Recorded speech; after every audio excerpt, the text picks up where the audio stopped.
Pemirsa, tahun ini siswa sekolah menengah pertama atau SMP melaksanakan ujian sekolah yang waktu pelaksanaannya berbarengan dengan ujian sekolah berstandar nasional atau USBN.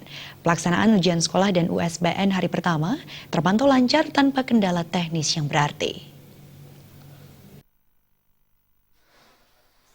Berdasarkan pantauan di sejumlah sekolah menengah pertama di seputaran Kota Denpasar, secara umum pelaksanaan ujian sekolah dan ujian sekolah berstandar nasional atau USBN berlangsung lancar tanpa gangguan hal-hal teknis.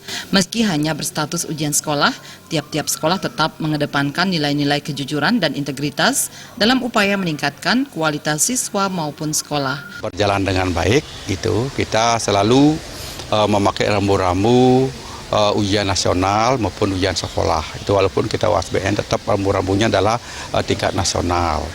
Untuk hari pertama soal tidak ada yang kurang karena soal itu diperbanyak oleh sekolah, kemudian memasukkan amplop berdasarkan data peruangan.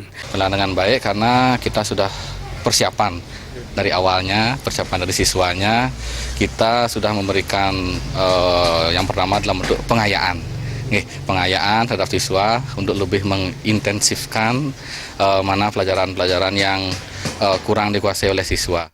Untuk mengurangi potensi permasalahan seperti kekurangan soal, percetakan naskah ujian dibebankan kepada masing-masing sekolah dengan pembiayaan dari dana BOS.